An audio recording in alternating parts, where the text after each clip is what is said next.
Welcome, dear listeners. You are with Mr. Wolf, and this is Timeless Tales, where ancient legends and epic histories come alive. Tonight, we travel back to the year 1258, when the small kingdom of Daiviet stood face to face with the mighty Mongol Empire. This is the story of the first Mongol invasion, and how the Tran dynasty defied the most feared army the world had ever seen.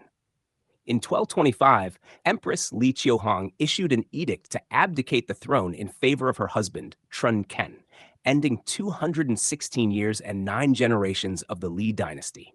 Thus began the age of the Tran dynasty. From 1226 onward, the Tran established their rule, bringing an end to the crisis and decline of the Li. They took on the mission of consolidating the nation, improving the lives of the people, and building a strong system of defense to resist foreign invaders. Meanwhile, in the north, at the dawn of the 13th century, the Mongol Empire was rising on the vast steppes of Central Asia. In those days, a militarized autocratic state arose from the nomadic tribes of the Great Steppes. These were people born in the saddle, masters of archery on horseback, hardened by a life of roaming the vast and untamed grasslands. Their military might rested on the fearsome Mongol cavalry, warriors both skilled and ruthless. Wherever the Mongol horsemen rode, it was said, no grass would grow again. Under Genghis Khan and his successors, the Mongols conquered one nation after another, forging an empire that stretched from the shores of the Pacific Ocean in East Asia to the Black Sea in Europe. Asia and Europe alike lay under the shadow of Mongol invasion. By 1253, the kingdom of Dali had fallen, crushed by Kublai Khan and placed under the rule of his general, Ngotlung Huptai, who then used it as a base to launch further campaigns against neighboring lands. By 1257, the conquest of Daiviet had become part of the Mongols' grand strategy to annihilate the southern Song, using 4 converging armies. The Fourth Army, under the command of Ngotlung Huptai, was tasked with invading Daiviet and then striking the Song from the south. Ngotlung Huptai established his base on the northern frontier of Daiviet and sent envoys demanding surrender. But the Tran king would not be swayed. He ordered the 2 Mongol envoys seized, bound with bamboo ropes, and thrown into prison.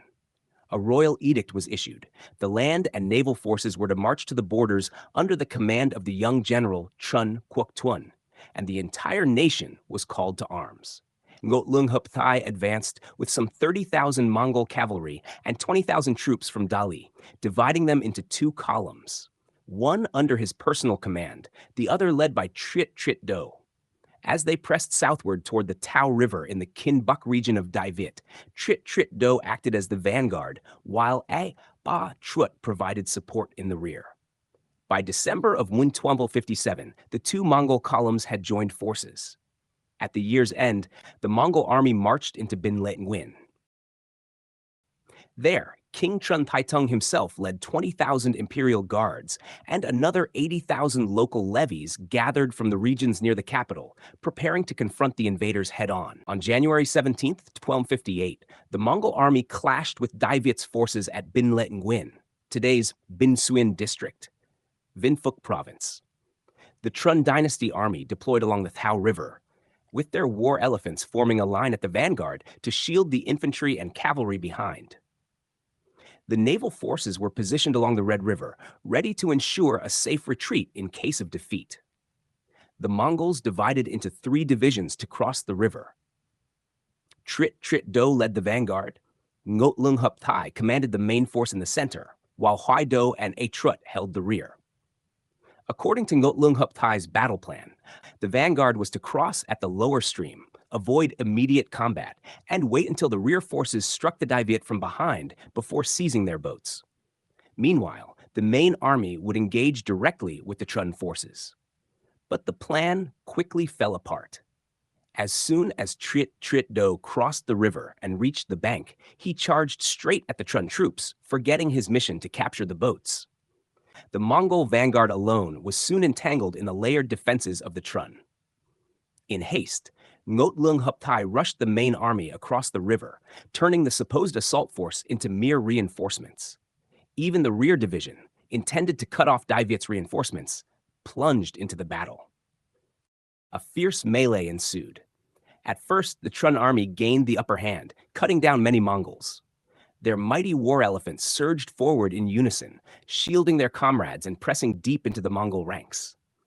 The Mongol horses panicked at the sight of the massive beasts, bolting in fear and throwing their front lines into chaos. The Tran seized the moment and pressed forward in force.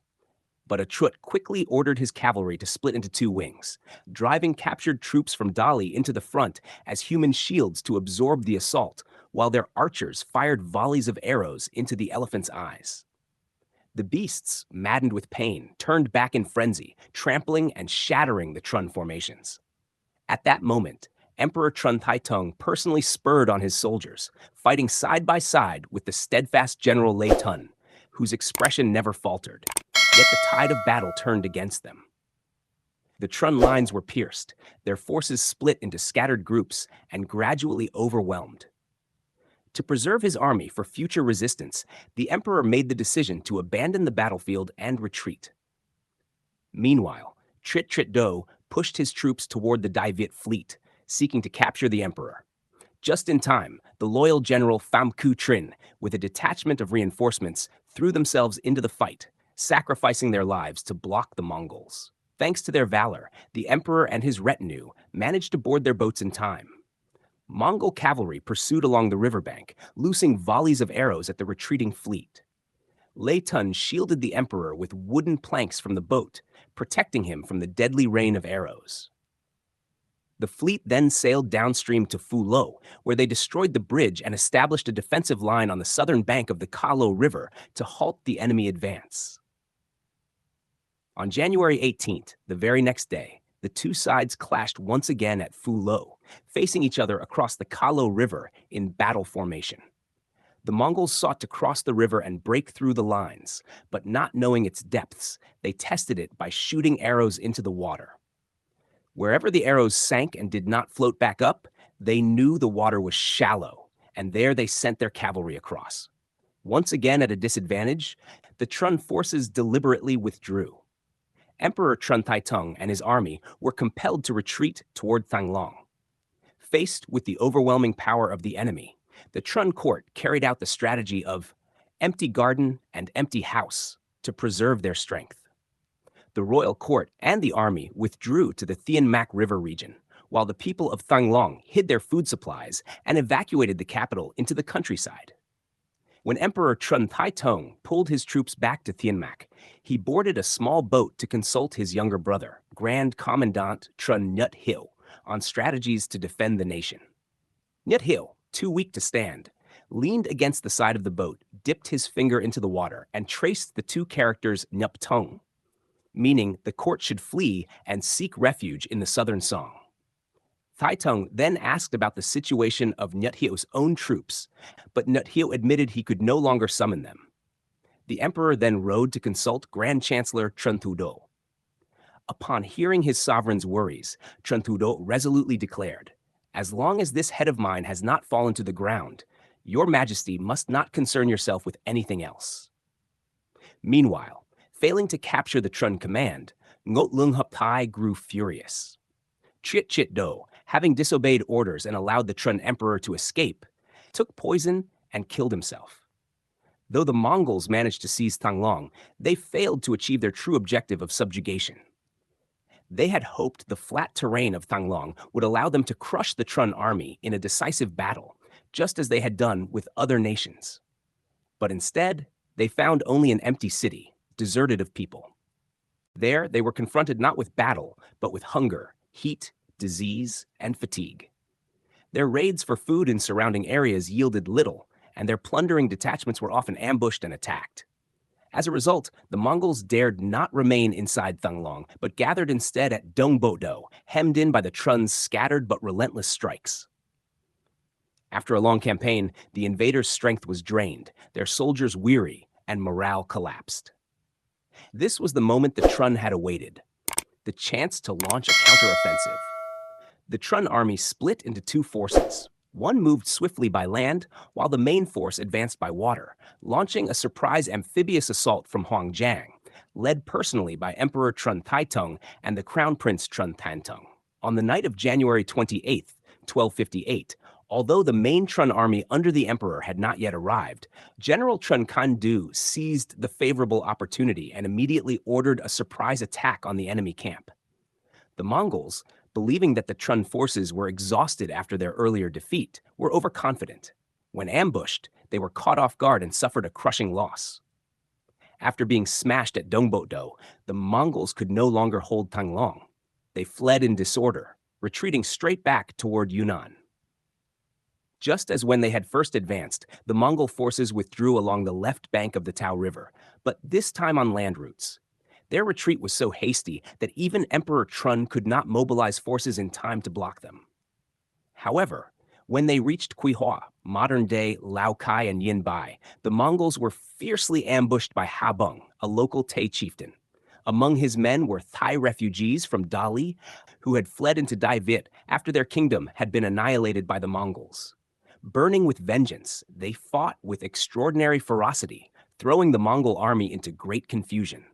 Yet, because Ha Bung's force was too small, the Mongols did not suffer heavy losses. During their retreat, fearing pursuit by the Tran army, the Mongols fled so hastily that they refrained from looting or harming civilians. For this reason, the Vietnamese mockingly nicknamed them Buddha bandits, Gyakbut. Emperor Tran Taitung returned to the capital. The king and his officials of the Tran dynasty had successfully defended the nation, shattering the invasion plot of the mighty Mongol Empire. Peace was restored to Daiviet, and the people resumed their livelihoods. In the same year, 1258, Emperor Tran Taitung abdicated the throne in favor of Crown Prince Tran Huang, who became Tran Tantong.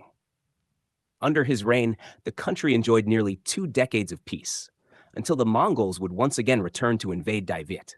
And so, the first Mongol invasion ended in defeat, with the so-called Buddha bandits fleeing Daiviet in humiliation. But history was far from over. Less than 2 decades later, the Mongols would return, stronger, more determined, and more ruthless than before. Join me next time as we witness the second great clash between Daiviet and the Mongol Empire.